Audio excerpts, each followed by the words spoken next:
আল্লাহ তাআলা ফরমান যে আজকের দিনে আমতাজুল ইয়ামা আইয়ুহাল মুজরিমুন, হে অপরাধীরা আজকের দিনে সব আলাদা হয়ে যাবে। এই কথা যখন আল্লাহ তাআলা বলবে তখন অপরাধীরা আলাদা হয়ে যাবে।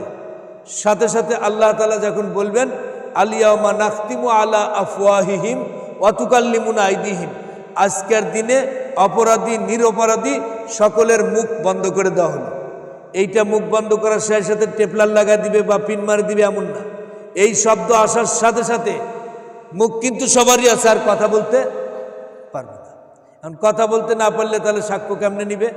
আল্লাহ তাআলা তারপরে বলেন অতুকাল্লিমুনা আইদিহিম ওয়া তাশহাদু আরজুলুহুম, হাতে কথা বলবে। কিসে কথা বলবে?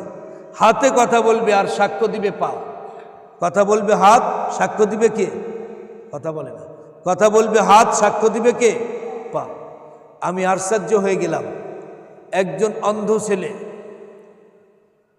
ছেলে চোখে কিছুই দেখে না। সাধনপুর একটা জায়গা আছে, নলডাঙ্গার শেষ সীমানা, আমাদের নাটোরের মধ্যেই পড়ছে। ওই দিক রাজশাহী হলো বাগমারা থানার শুরু, এদিকে আত্রাই। এই 4 থানার মহনার মধ্যে একটা মাদ্রাসা আছে, বোবাদের স্কুল। সেখানে একটা ছেলে, তার বাড়ি সিরাজগঞ্জ চৌহালি। আমরা 2017 সালে কি 18 সালে ওখানে আমার এক আত্মীয়র বাড়ি, সেখানে গেলাম। তো যে ডাকলাম ছেলেটাকে, ছেলে তুমি একটু আমাদেরকে বাংলা পড়ে শোনাও তো। তো এই যে ফোঁটা ফোঁটা দিয়া অক্ষর তৈরি করা আছে, এই কথার আঙ্গিকে সামনে যাচ্ছি। অতুকাল্লিমুনা আইদিহিম, কিয়ামতের দিন কথা বলবে কে? হাত। কে কথা বলবে? হাতের কি কোনো জবান আছে? তো এটা আমার আইনুল একিন হলো ওই ছেলের এটাই করা দেখা। ওই ছেলে এইভাবে 2 আঙ্গুল দিয়া, আমি কই পড়ো না কেন? কানে শুনে তো কয় পড়বো, তার একটা স্টেশন আছে না। তখন ও পড়তিছে। ওই যে ছোটোবেলা একটা পদ্য না গদ্য পড়ছিলাম, আমাদের ছোট নদী চলে বাঁকে বাঁকে, বৈশাখ মাসে তার হাঁটু জল থাকে, পার হয়ে যায় গরু, পার হয়ে গাড়ি, 2 ধার উঁচু তার ঢালু তার পারি। এ পড়তিছে, আঙ্গুল দেওয়া পড়তিছে, কিন্তু ওই যে আঙ্গুলের সাথে ওই সংখ্যা লাগতেছে। কথা বলেন। আল্লাহ তাআলা যে আল্লাহ, তার প্রমাণ কত হাজার দিয়েছে। এখন তো আপনি হজে যাবেন, ওমরায় যাবেন, 10টা আঙ্গুলের ফিগার ছাড়া আপনি জিদ্দায় নামতে পারবেন না। কথা বলেন। আবার এই বাংলাদেশের এয়ারপোর্ট থেকে আপনি 10টা আঙ্গুলের ফিঙ্গার ছাড়া উঠতেও পারবেন না বিমানে। কথা বলেন। তাহলে হাতে কথা বলে কি বলে না? কথা সেদিন হাতে বলবে, আর সাক্ষ্য দিবে কে? পায়ে। মুখে বলতে দিলে তো আমার মতো করে আমি বলবো না। এই জন্য মেরে মোহতারাম, মাগফিরাতের দিবস চলতেছে। আল্লাহ তাআলা মুখ খোলা রাখছে, কান খোলা রাখছে। গত তারিখে আমি মেহমানদের সামনে আলোচনা করতেছিলাম এই জুমার দিনেই, যে নানুপুরি হজরতজি রহমাতুল্লাহ আলাইহি বলতেন, চশমে বন্ধ, লব্বে বন্ধ, গোশে বন্ধ, তানা বিনি নূরে হাকবার মা বেখান। উনি বলেন যে তোমার চোখ, তোমার মুখ আর তোমার কান, এই 3টা জিনিসের যদি হেফাজত করতে পারো, তাহলে তুমি সচক্ষে আল্লাহর কুদরত দেখতে পাবে। একটু আগে চাচা গল্প করতেছিল, আমার বাপ পরিচয় দিতেছেন, আমার বাপ তো পানিতে ফু দিলে কাচের গ্লাস ফাটে তোলা খুলে যেত। কি বুঝাইছেন এই কথা? আমার বাপ তো এইরকম, যেখানে সেখানে কারো জারতারটা খাইতেন না। কথা বলেন। তো মেরে মোহতারাম, আল্লাহ তাবারক ওয়া তাআলা এই মুখ দিয়েই তো আল্লাহর ওলিরা ফু দিয়েছে, আল্লাহ মাশফি। পুরা কোরআনও পড়ে নেই, আল্লাহ শিফা দান করো, আল্লাহর কাছে দরখাস্ত করছে, ওই পানি পান করছে, জটিল কটিল যত রোগ আছে সব ভালো হয়ে গেছে। কিন্তু সেই মুখটা লাগবে কি লাগবে না? কথা বলেন। মুখ তো আমারও আছে, আপনারও আছে। এই জন্য মেরে মোহতারাম, মুখের রোজা শুধু পানাহার থেকে বিরত না।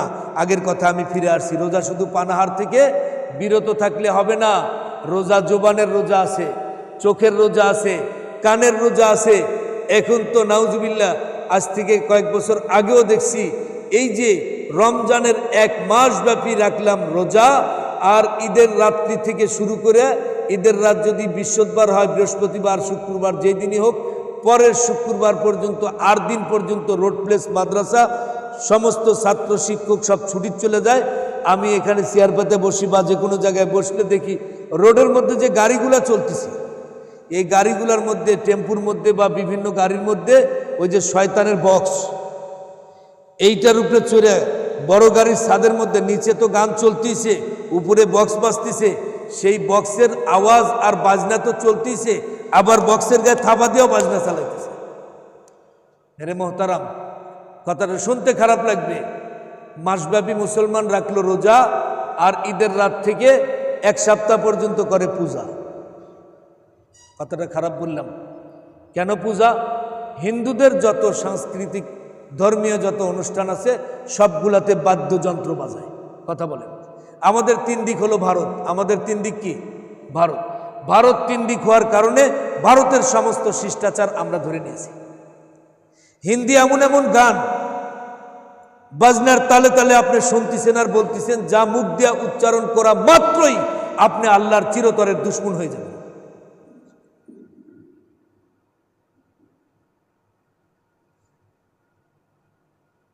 মেরে মোহতারাম, এগুলো আমাদের ছেলেমেয়েরা পরিহার করে না। রোজাও রাখে, 30 হোক আর 29 হোক, রোজাও সবগুলো রাখছে, কিন্তু মেরে মোহতারাম, রোজা আমাদের কি উপহার দিয়ে গেল? কথা বলেন, রোজা আমাদের কি উপহার দিল? আল্লাহ তাআলা তো রোজা পাঠাইছেন বনি আদমকে মুত্তাকি বানানোর জন্য, আর জান্নাতের মধ্যে যত নাজ ও নিয়ামত আল্লাহ তাআলা সাজায় রাখছে সব মুত্তাকিদের জন্য। মুত্তাকি কারা?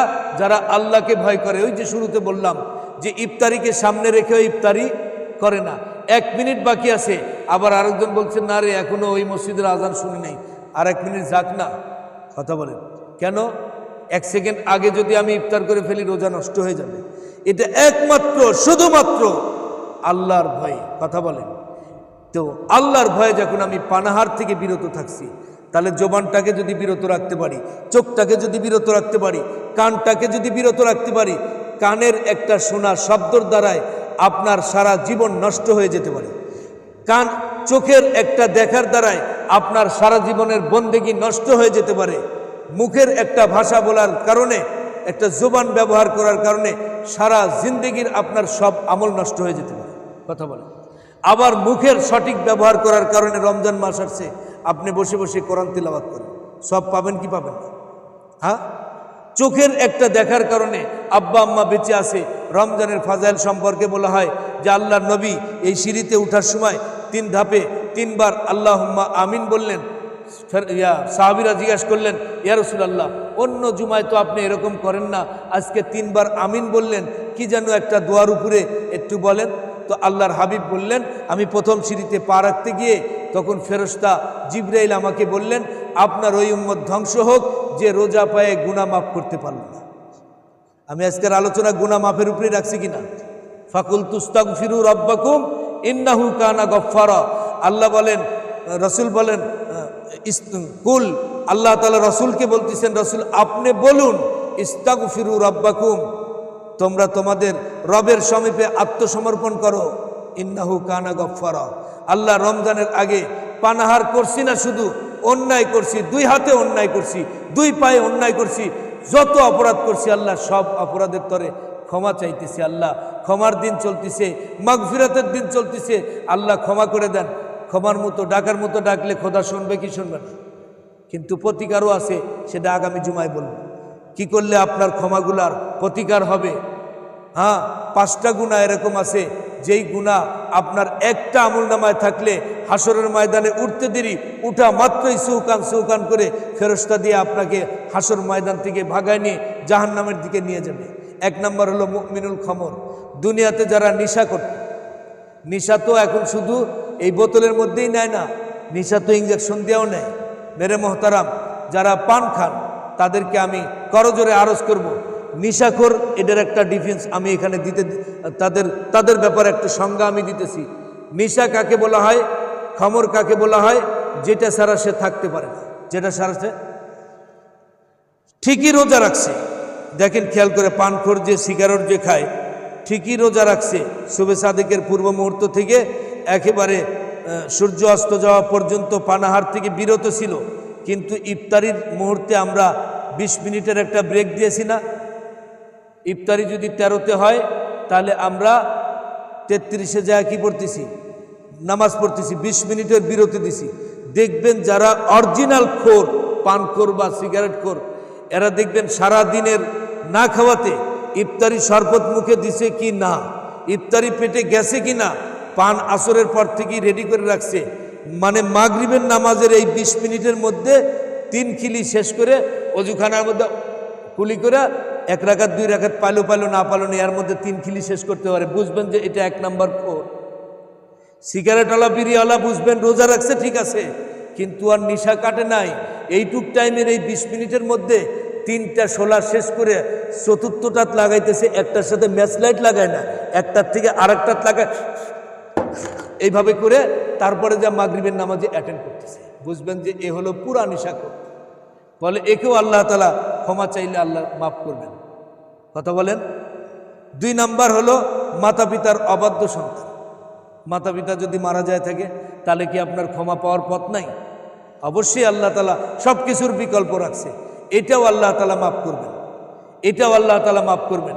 কিন্তু 3 নাম্বার আর 4 নাম্বার বড় মারাত্মক না। 2 নাম্বারটা হলো জেনাকারিনী নারী, জেনাকারী পুরুষ।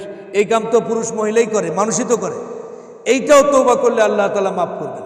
আর 3 নাম্বার যেটা বলছিলাম এটা হলো 5ম নাম্বার। আর 3 নাম্বার আর 4 নাম্বারটা বড় মারাত্মক গুনাহ। এই গুনাহ মনে হয় মসজিদে যারা আসেন তারা কেউ করেন না, কিন্তু শোনার দরকার আছে না নাই? খুব ভালো করে শুনেন। এই গুনাহ তওবা করে রোজা থেকে স্বয়ং হজরে আসওয়াদের মধ্যে মাথা দিয়েও যদি তওবা করেন তাও এই 3 নাম্বার আর 4 নাম্বার মাফ হবে না। কিন্তু মাফির ব্যবস্থা আল্লাহ তাআলা রাখছেন কিনা শোনার দরকার আছে না? 3 নাম্বার হলো সুদখোর, 4 নাম্বার ঘুষখোর। সুদখোর আর ঘুষখোর, সুদ যে নিয়েছে এটা কি দেওয়ার জন্য নিয়েছে? ফিরিয়ে দিবে কোনোদিন? কথা কোন কিয়ামতের সকালে ফিরিয়ে দিবে? ফিরিয়ে তো দিবে না। কিন্তু হ্যাঁ, এই যে আজকে মাসলা বলতেছি, বয়ান করতেছি, আপনার দিলের মধ্যে চোট লাগছে, আরে প্রতিবেশী বিপদে পড়ছিল, তাকে 10,000 টাকা দিয়া 10 দিন পরে 1 মাস পরে 12,000 টাকা নিয়েছিলাম, আসলে তো আমার মূল টাকা 10,000, 2,000 বেশি নিয়েছিলাম, এটার নামই কি? সুদ। আমার ক্ষমতা আছে, আমার কলমে জোর আছে, একটা চাকরি দিতে লাগলে 10 লাখ টাকা নিয়েছিলাম, এটা কি? এটার নাম কি? ঘুষ। এটার নাম কি? ঘুষ। আমি সমাজে বিচার করি, একটু তোকে জিতায় দিব, কিন্তু 5 আঙ্গুল। কথা বলেন। এইটা যারা নেয় তারা কি কোনোদিন ঘুরায় দেয়? কিন্তু যদি ঘুরায় দেয় তাহলে আর ওই তওবা করা লাগবে না, মসজিদে যা উঠা মান্নত করা লাগবে না, ওটা ঘুরা দিলেই ক্ষমা। ঘুরা দিলেই কি? পাওনাদারের কাছে পাওনাটা পৌঁছায় দিলেই শেষ। এই জন্য মেরে মোহতারাম, এই 5 শ্রেণীর গুনাহ থেকে আমাদেরকে বাঁচতে হবে কি হবে না? তাহলে রোজা আমাদের কি উপহার দিল? রোজা আমাদের উপহার দিল মুত্তাকি হওয়ার জন্য আল্লাহ তাআলা সর্বোত্তম সব ধরনের ব্যবস্থাপনা করছে। যে বান্দা তুই রোজা যখন রাখছিস, তোর মনের মধ্যে পড়ে গরিব মানুষ দিনের পরে দিন কিভাবে অনাহারে থাকে, তোর গরিবের সিফাত অর্জন করছিস, আমি আল্লাহ পানাহার করি না, আমার সিফাত অর্জন করছিস, এই জন্যই আমিই তার প্রতিদান। সুবহানাল্লাহ। আল্লাহ তাআলা আমাদের সকলকে বলা এবং শোনার চেয়ে বেশি আমল করার তৌফিক দান করেন। সুবহানাকা আল্লাহুম্মা ওয়া বিহামদিকা আশহাদু আল্লা ইলাহা ইল্লা আনতা আস্তাগফিরুকা ওয়া আতুবু ইলাইক। যারা সুন্নাত পড়েন